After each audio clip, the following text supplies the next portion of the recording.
Hey folks, welcome to Cooking with Stephen and Jacqueline. Today we're going to make our version of a Trini style curry fish, so let's sit back and enjoy the ride.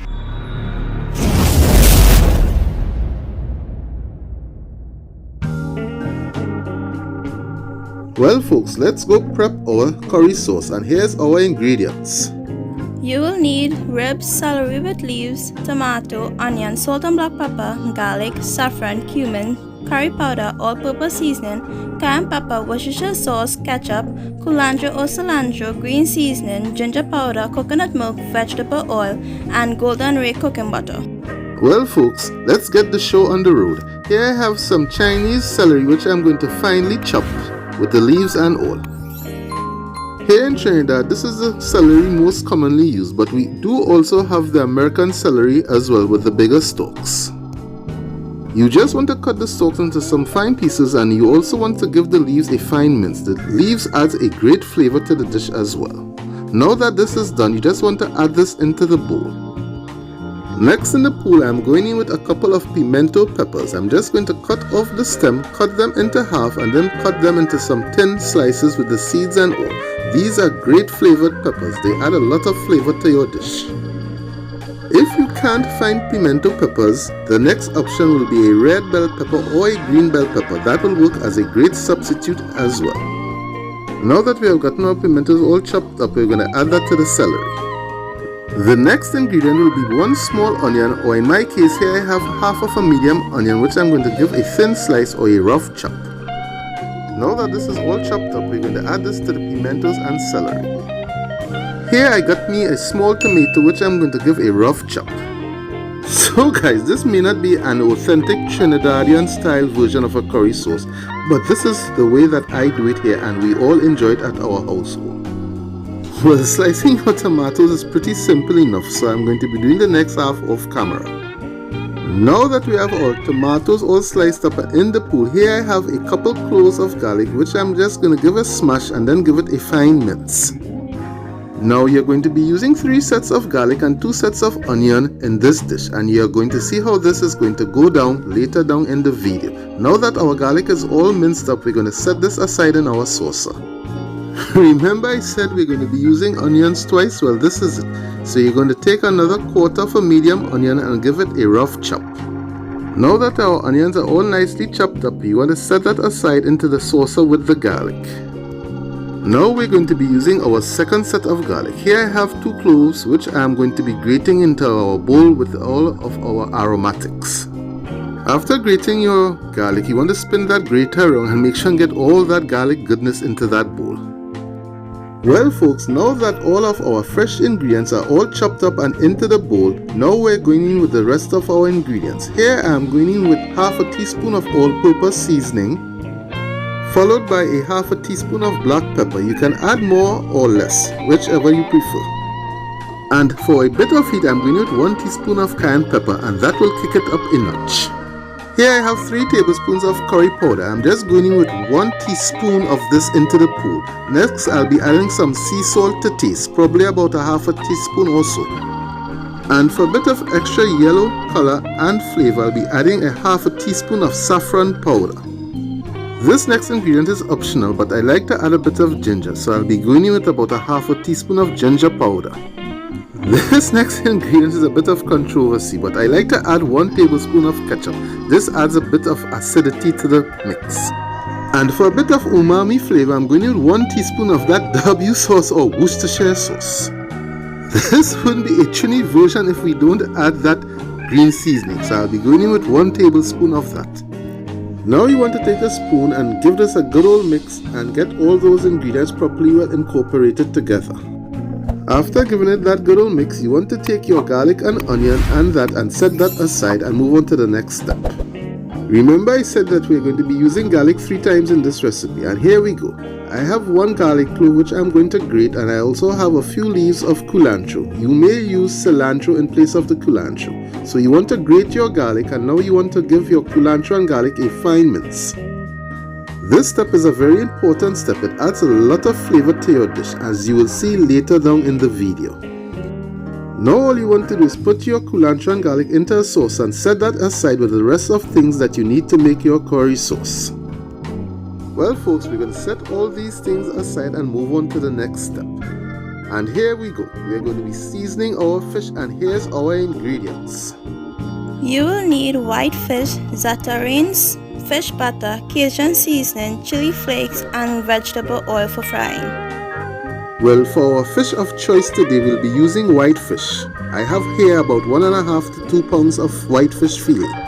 Here I have some in a bowl cut already, about 1.5 inches in thickness. This is pretty simple enough to do, but in case there are any newbies out there, I'm going to show you how to do this. You just want to take your fish fillet and cut some slices about 1.5 inches in thickness.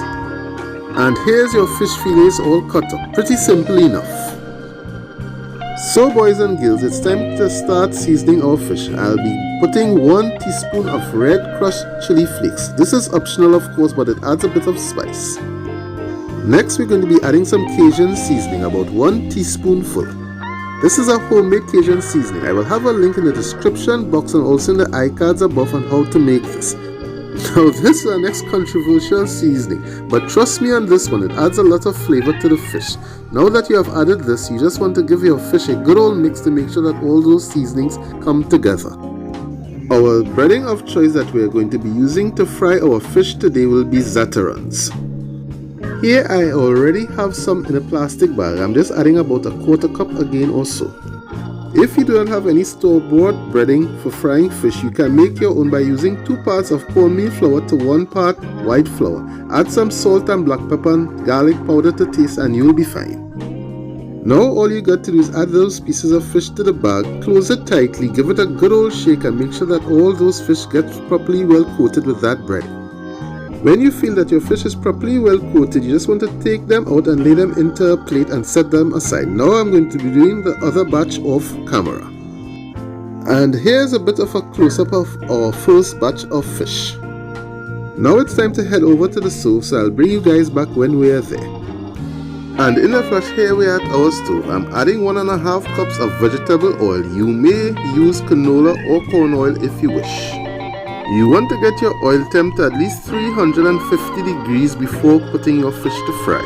And here we are at about 354. So I say it's time to start frying our fish. So we're going to slowly add our fish to the hot oil. And here you can see our first piece sizzling away. And this is what we want because we are looking for that extra crispy crust on the exterior.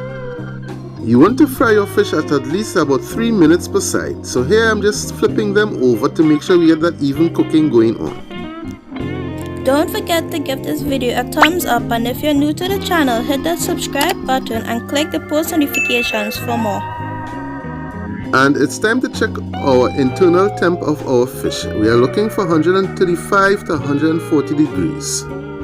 And I say we are spot on, so it's time to get our fish out of the hot oil and onto that cooling rack. This is how your fish should look, nice and golden brown. So folks, now that our fish is all fried up, let's move on to the next stage, which is to make our curry sauce. Here I got my big pot heating. I'm going to be adding about 2 tablespoons of vegetable oil. Well, into the pot goes our roughly chopped onions, and we are going to saute this for about 3 minutes. So we're going to give a little mixy mix right here. Next goes into the pool is our garlic, and we're going to saute this for about 30 seconds or until it becomes fragrant. And I tell you, there's nothing more amazing than smelling the aroma of sauteed onions and garlic. As soon as you start to get that aroma of that garlic, it's time to go in with the remaining curry, which is about 2.5 tablespoons. You're going to saute this for about 5 minutes. By sauteing the curry, this helps to intensify the flavor of the curry. When your curry becomes grainy and gets fragrant, it's time to go in with about 1/2 cup of water, and you're going to let this simmer on a medium-low heat until it becomes a thick paste. After about 6 minutes or so, you can see your curry beginning to thicken up, and this is what you are looking for. Here you can see it's forming a nice thick paste. Here's a bit of a close-up of how your curry paste should look like, and this is what we are talking about. Well, into the pool goes in our seasoned vegetables or aromatics, whichever you prefer to call it. Now all you got to do is give this a good old mix to make sure you get that curry paste properly well incorporated with the rest of the aromatics. And here's a bit of a close-up of what we are looking like. How I wish you guys were here to get that lovely aroma coming out of my kitchen. Now it's time to add about a cup of water and let that simmer for about 5 minutes. And in the miracle of time, 5 minutes has gone by. Now it's time to go in with our cup of coconut milk. This is where the magic comes in, that coconut milk. It's going to bring a whole new dimension to this sauce.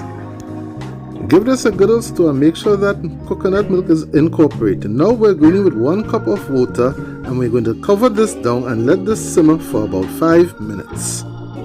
And in a miracle of time, 5 minutes has gone by and we're simmering away nicely. So we'll give it a good old stir, give it a little taste to make sure that all our flavors are on point.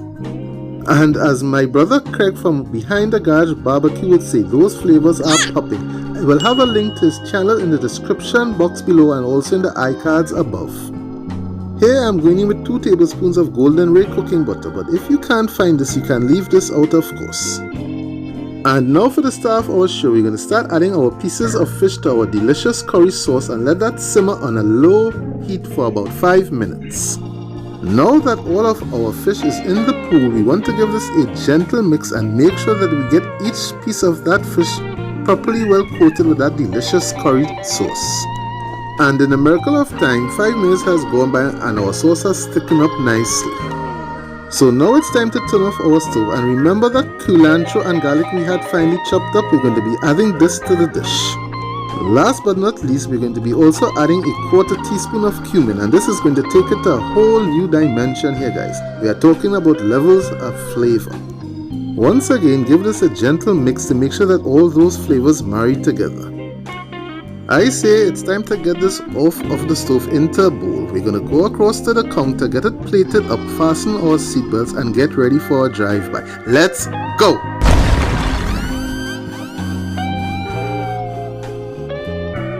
Well, boys and girls, here's our mouth-watering Trini style curried fish, and it was so tasty.